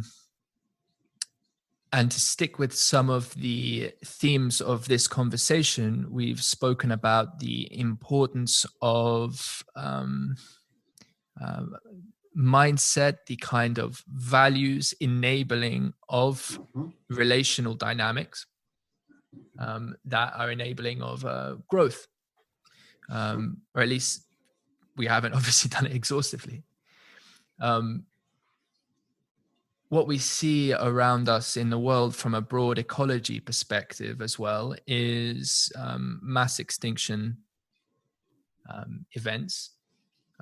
We see change all around us, as is always the case, of course, is change. And of course, the cycle of living and dying is always the case too. But there seems to be, again, from a certain perspective, a sense that somehow, and we can actually speak to it quite directly from certain game theoretic perspectives. This is not that vague, actually, how some of the perspectives we can take to characterize our out of touchness with vital relationality on a broad ecological sphere. And we might say it would be a good thing to come back into closer touch with what it is to live sustainably in a growthful way, one that did not render us so fragile to the collapse of not only all that we care about, but all that we can apprehend, or much of what we can apprehend in nature as beautiful. So, Well said. and we also have in this conversation as well gotten into some of the challenges of speaking about, well, you mentioned this epistemological gap of how can we know other minds in a certain sense, and an ontological gap in terms of understanding what the like getting a tight mapping of what the relationship is between whether brain circuitry or what is the substrate, or how does phenomenological experience really really map on to something we could look at from, say, more of an objective kind of perspective, like we can relate to it in that way. But it's like, so these are big things to open into. I appreciate that, and I have some other pieces to add, because there is, and I'm also willing to, certainly for the sake of the conversation, but like to give up like a semantic attachment to phenomenology needing to be present in the base of things. But you did mention that there's some kind of awareness or discrimination. Listen, we're all in the process of sense making. I have where my model led me, and I will say that yes, that to the extent that what I mean is consciousness, do I think it exists in a hydrogen atom? Not exactly, but whatever. In relationship to, there is an interior perspective. I mean, Leibniz talked about the monad, and they're all just mystery. And Whitehead's brilliant. I love process philosophy. I mean, I'm a pluralist. Certainly. Hey man, how are you making sense out of it? I know, I get you. I think I do think the language is often, I mean, it's so important, and it can also be such an unhelpful barrier to really doing right. I offer my language, but it is a language game. I love Wittgenstein's language game, and sort of like, okay, here's the language game I'm playing. Let's see if you can speak it. But I ain't getting authoritarian about it, So being gentle with this language, then I'm in some respects the hard problem of consciousness, or at least the ontological problem, it gets close to where, and this almost, if I can try and bring the epistemological problem and the ontological problem together, and perhaps also with a certain kind of ethics, I want to actually take ethics with that as well, or at least a certain kind of meta ethics. And I think that's what the process philosophy perspective ultimately is to be held account for, right? So, and you mentioned something to do with this in the Mind One system of the approach, the predator prey behavior, the approach, and the running away, right? And in my language, I say confrontation and surrender. It could be other terms kind of used. There's two different kinds of confrontation, two different kinds of surrender, looking to, and I don't have things like articulated to a point yet where I'm ready to just go, okay, here is the kind of the model or the system. But this dynamic of because being in a kind of right relationship to what is appropriate confrontation or appropriate approach, and when should you accept ingression or when should you reject ingression, when should you hold boundaries. And because I want to link this up with how it is to come into relationality with each other, and also the issues with our world, hey. And it's also this notion of truth and integrity that you mentioned. Like those values you mentioned, Greg, truly are beautiful, hey. Like this is so wonderful, dignity, well-being, and integrity, as you articulated.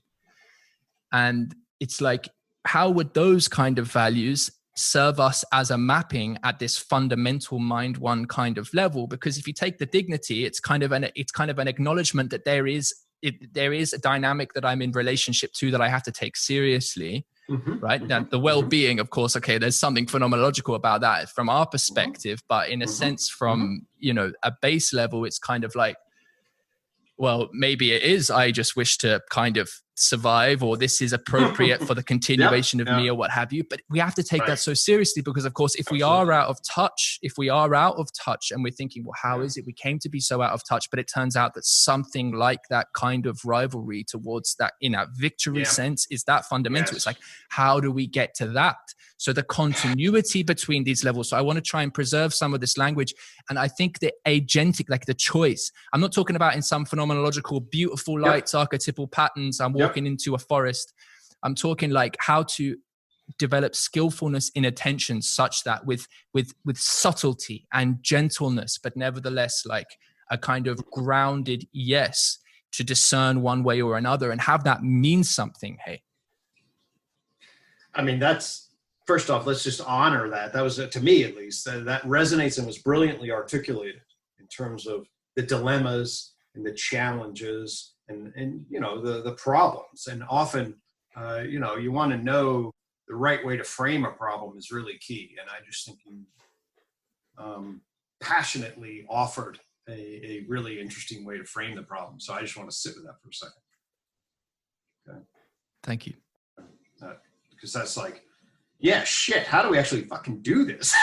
You know, there's sort of like, there's this you know, for me, it's sort of like I have this meta schematic, right, that actually in my opinion, solves some serious long-standing fucking problems, okay? And then that's very different than actually, well, what do you actually do, you know, okay? And then how do you do it? And you know, I really have deep appreciation for people like Daniel Schmachtenberger and Jordan Hall and John Vervaeke. Here's the way let me speak for just a second about what I see where we are, okay? Because I actually see I actually think this is a really important time this sounds magical, and this is where it gets in my spiritual. I actually think of us as an important time in the cosmos, okay? From at least our human anthropomorphic perspective. And here's the way the Tree of Knowledge grounds me analytically in that, and then causes me to be spiritual about that, okay?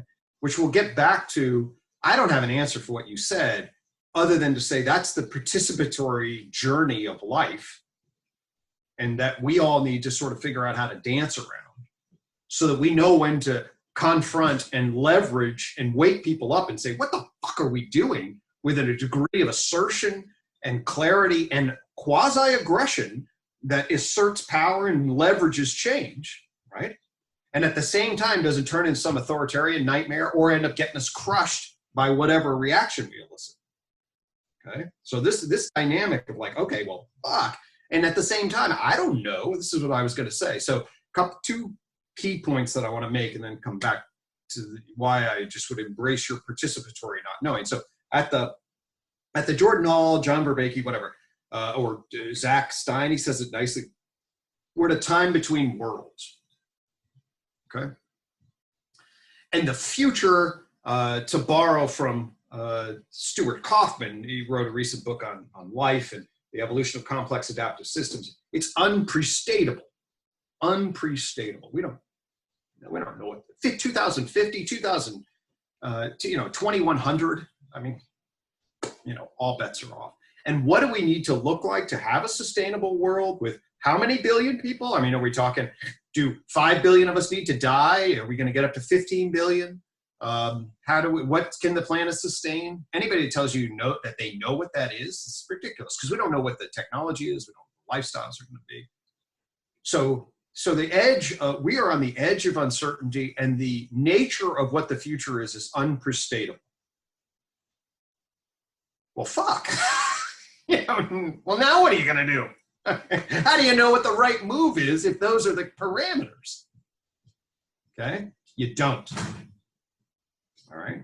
So that's the seers, the futuristic seers who are getting this right, as far as I'm concerned, is like you sit with the liminal. That the liminal is the mystery of where we are, and you better recognize that we're on the edge of something that we don't know what the future is. So our task is to link together the best sense and meaning-making systems, so that we can at least see where we are and where we've been, and at least have the parameters for where we want to go, even as we know we have no idea how to get there because of the unknown future is the landscape before us, where, you know, we're a collective hero's journey, basically. We're all in the process of building, ideally building something that we don't know what it is at all. Because it has to be. And actually, the tree of knowledge teaches us that. Okay, so the tree of knowledge, we haven't talked explicitly about that. I'm sure you've come, that's the tree theory of knowledge, and the first branch on the thing behind me is the tree of knowledge system. Okay, it's my crazy language system, which I apologize for, but there it is. The first branch on there is the tree of knowledge system. The tree of knowledge system says that the universe is an unfolding wave of behavioral complexity. That's a universe of unfolding wave behavioral complexity. And first you get the wave of matter, which is just the material dimension of complicated behavioral systems, okay? Which starts simple and then it grows into increasingly complicated. And then on planet Earth, and God only knows where else in the universe, a series of feedback loops happen, which I won't get into, that spark life, which then gives rise to this new kind of behavioral pattern, okay? That has its own information processing, computational control, regulatory, dynamic, autopoietic system of processing. So cells behave very differently than molecules, okay? And the reason is, in part, is because of the DNA, RNA information processing communication system that happens within the cell and then between cells that create the network of cellular activity that we call life. Okay? Well, you follow that for a billion or 2 billion years, and certainly then you get to 550 million years ago and what's called the Cambrian Explosion. Okay, and a lot of things happen in between, but with the Cambrian Explosion, you get the emergence of complex animal bodies with brains, and a little bit before then, but that's really when it explodes and takes off. And what you get there is a neurocomputational system that's yoking cells together so that animals behave as whole units. And it's a new information processing system and a new computational control and communication system. Okay? And that's what the tree of knowledge calls mind, which is a word like life. It's just what you see animals doing in the language system. It's like, oh, my dog just walked by, there's mine. I have a fish over there in a tank. The behavior of the fish is mental behavior. Okay, just like you would see a plant and call it alive, living behavior. Okay, and then finally, 100,000 years ago, plus or minus, and certainly by 50,000 years ago, you have what we're doing right now. That's language that is yoking subjective minds together on a highway of information, building systems of justification. Okay, that coordinate people first at the hunter-gatherer level, and then at the horticultural level, and then at the agricultural level, and then at the civilization level, and then there's writing, and they build all these formal systems, and ultimately you get philosophy and science, mathematics, okay? You get the systems of justification. All right, so if you use the tree of knowledge and you say, all right, seriously, what has given rise to each of these qualitative jumps following matter? Life, mind, culture. Well, life, DNA, RNA information processing, coordinated system together, networked. Mind, a neuroinformation system. Language, symbolic communication, and language justification. So then the question is, well, what you get is if there's a novel information processing system that gets yoked together and then communicates amongst itself, then you would get another jump.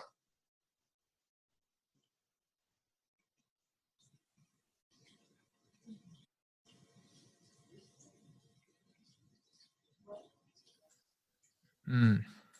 Mm-hmm. Okay? Mm-hmm. Mm-hmm. Mm-hmm. So once you see that it's an information processing system that's yoked together in an interconnected network, okay, that creates information interface and artificial symbiotic human intelligence systems, well, shit, that's exactly what happened in the 20th century. They laid the groundwork for all of that, and all of that's going to get yoked together in the 21st century.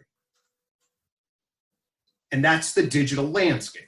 So the digital landscape, okay, what this conversation is taking place, which collapses across space and time and allows our justification systems to be yoked together in a radically different way that, of course, 20,000 years ago is just even just pure magic, right? Mm-hmm. If we have this kind of inter-network connection, and we have artificial intelligence, big data communication, and then the Internet of Things connects all of our machines together, then we start putting shit in our heads, right?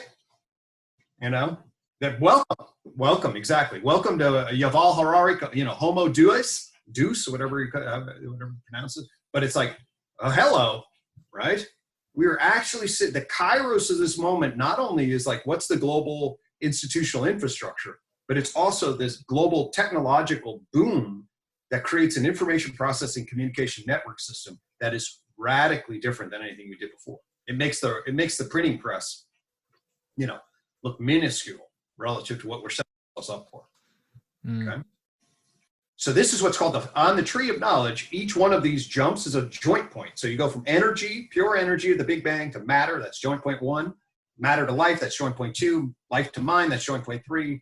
Mind to culture is joint point 4. This is joint point 5 that the 21st century is about.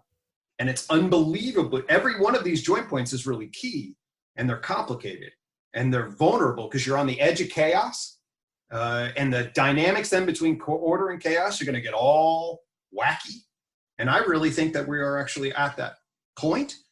And there's a miracle of a thing called the singularity. I don't know if you've been, tracking this at all, but there's a thing, called the singularity. Ray Kurzweil popularized it. But there's actually a tracking of the evolution of complexity. And I can explain what I think this means. But ultimately it crosses. There's a Russian mathematician that nailed this down from 2027 to 2029. We crossed the threshold of the singularity. Okay, fascinating, unbelievable, actually, magical as far as mystical. I don't know if you're familiar with Roy Bhaskar. In his later years, he developed what's called meta-reality. He was a grounded philosopher, and then actually popped into this real spiritual view of the universe, which is why I have deep respect for panpsychic views. And I don't know what the hell. Who the hell knows? Maybe God is calling us to wake up. I'm agnostic about that.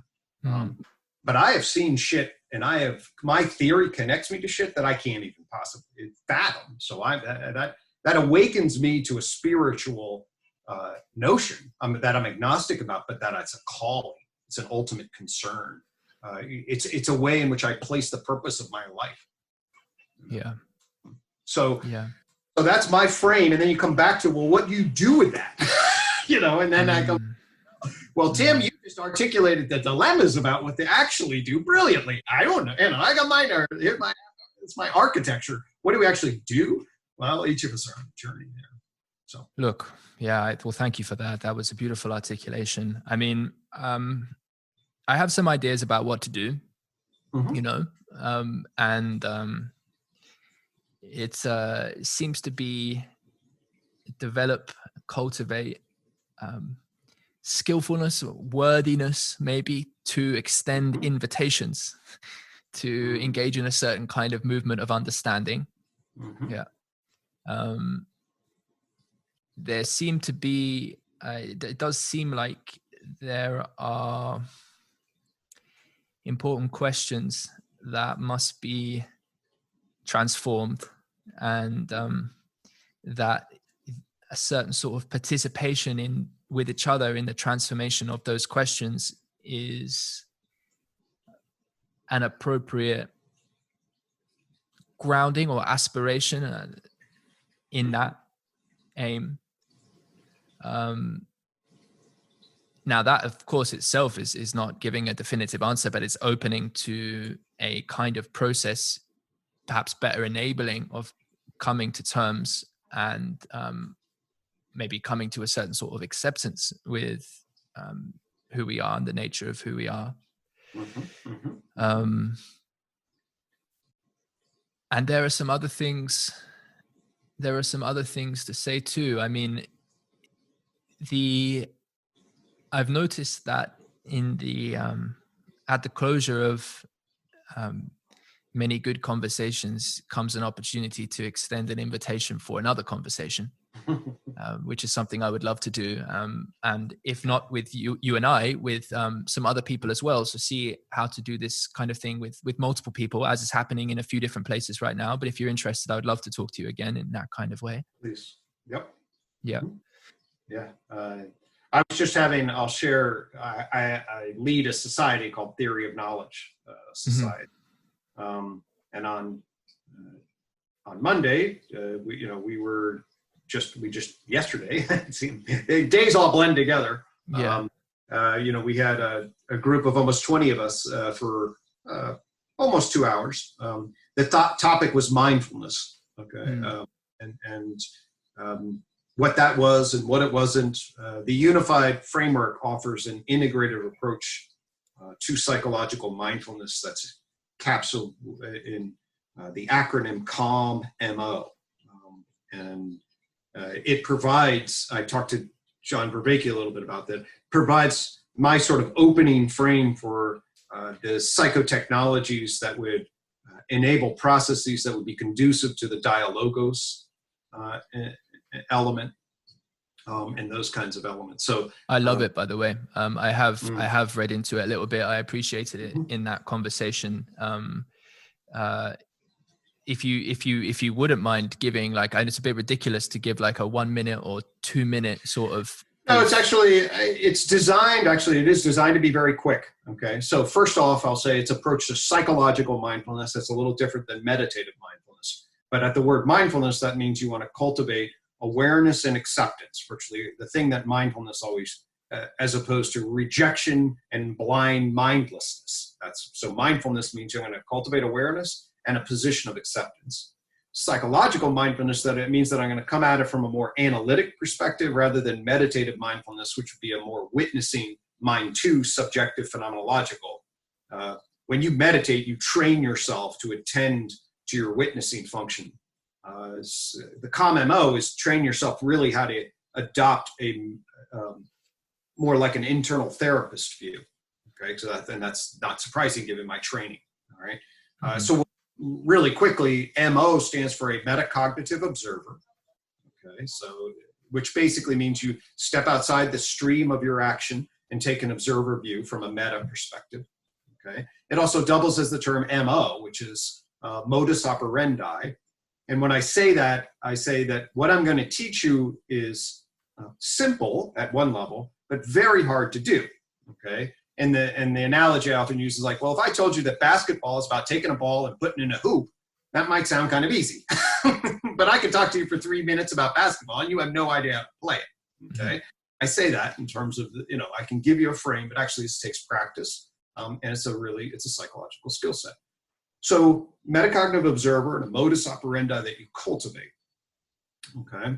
And that's a perspective that on yourself and on others, that is a participant observer. And then calm. So the first thing that you do is you say the word and you invite your body to be calm. Okay. And then you're going to invite your mind and ultimately your spirit, which is your ultimate concern, to be calm. And we can call that, from John Vervaeke, we can call that a vertical move, in the sense that I want to get into my body, into my affect, into my higher cognition, ultimately my spiritual concern.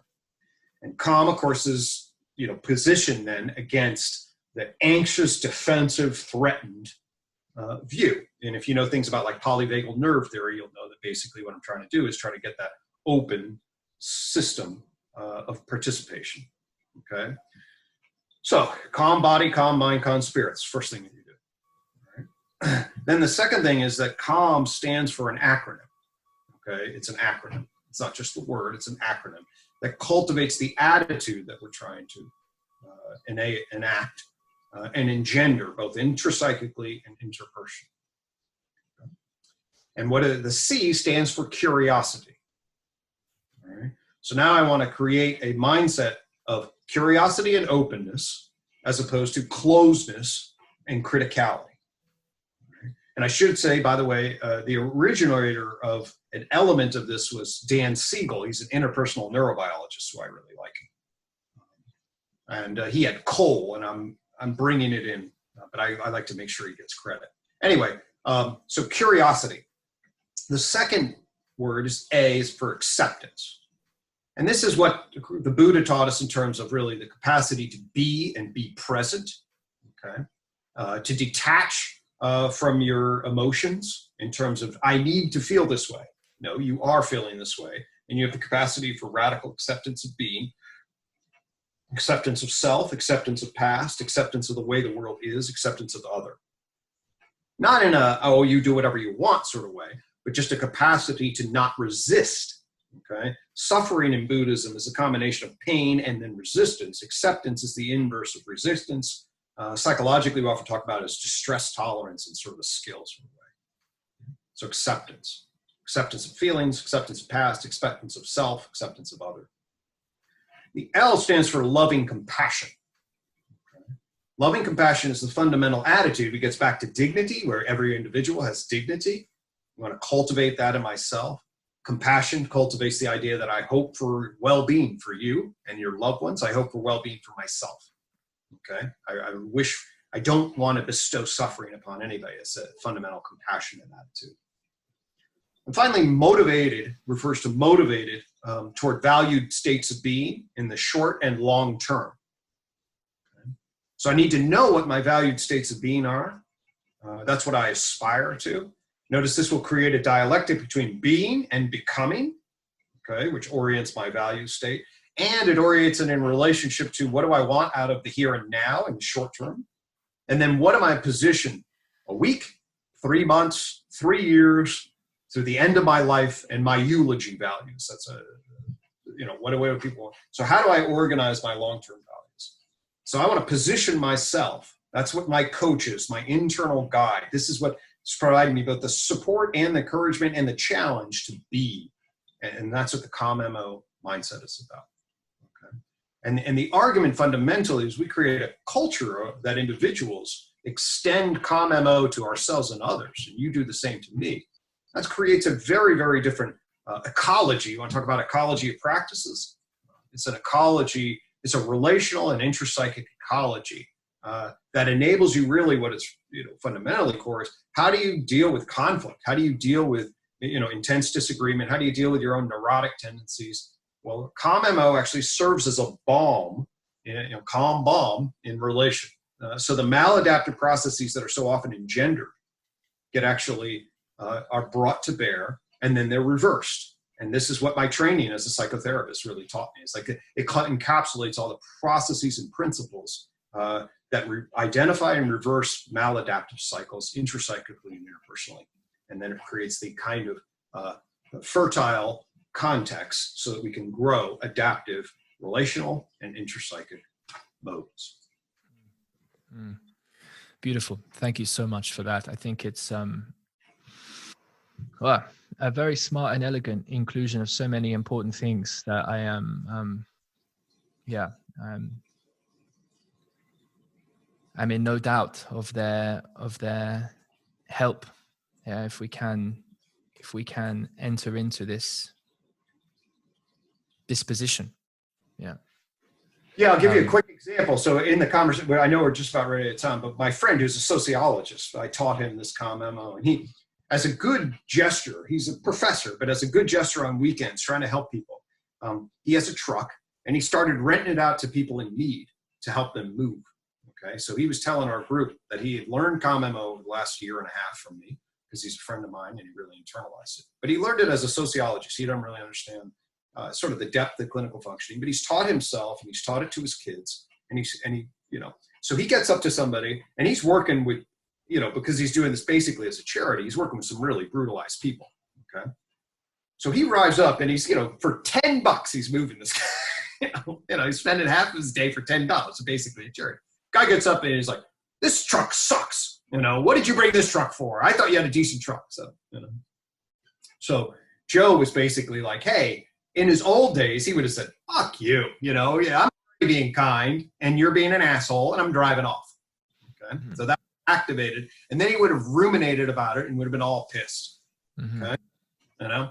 So instead what he did is he immediately triggered calm in himself and was like, okay, yes, I see that I'm pissed. That makes sense. What do I really want to do? And then he was like, well, I wonder why this guy is pissed. Well, shit. If I were moving and I was stressed and I was moving into a crack house from a crack house, I'd probably be pretty pissed off too, right? Mm-hmm. You'd be. And so he actually did an emotional jujitsu and basically say, hey, I see it's not the kind of drug. You want to try it anyway? You know, it's probably better than nothing, but it's totally up to you, dude. Mm-hmm. Okay? So in other words, he basically just absorbed the hit and then decided, I'll give you, an olive branch, even so. And like very quickly, the guy then went from hot to neutral, and over the course of the day went from very appreciative, and then thanked the guy, and it worked out fine. Okay? Yeah. And so that's just an everyday example of somebody who, not a psychologist, but just learning to flip the calm switch quickly when he got bumped by, an aggressive and totally unfair, kind of attack. And reminded me of your comment, because like, well, maybe you should just tell the guy to fuck off, if he's an asshole, Mm-hmm. right? And then welcome to our dilemma. When do we expend the olive branch? How? When do we not get taken advantage of? I mean, what if the guy's so... I mean, these are all, that's what I ask the great questions that I don't know the answers to, but there are principles and processes that might enable us to increase the likelihood of being make adaptive choices. Yeah. Well, this is a beautiful place then to sort of give a nod to a conversation we might have in the future. Certainly there's more to be said. If we were talking for 10 hours, I do think there are some other places we could go. So I'm excited about that. And I will just leave you with one parting image, if I might. Because it just kept recurring to me over the last 20 minutes of you speaking, and sort of a gesture towards the unknownness of our moment and the nature of all of this. And it's what was coming to me was the process of the breath, hey, and this notion of, well, if we were to just, if our experience of duration was to so radically change, maybe from the perspective of a fly, without being too technical, you move in your hand, and that fly sees it like it's just the slowest thing in the world and just lazily moves out the way. Mm-hmm. It's like the universe or our moment or civilization as a breath. And so far we've just been drawing in, and we think we can keep drawing in or breathing out forever. But the breath only makes sense given the relationship between both expansion and contraction, and that moment of the shift. And so it's making sense from both sides. Hey, it's like the desire to breathe in, but then also that only makes sense if there is also this countervailing movement of moving the other way. And so that dialogical relationship then between expansion and contraction, and the nod to the continuity of all of this, and so much more to come. I'm just very grateful for your time and for reaching out and for us having this conversation. I really look forward to some more. Me too. That was beautiful, Tim. Actually, that touched me. I love that dialectical image of the breathing in and breathing out. It's a beautiful summary.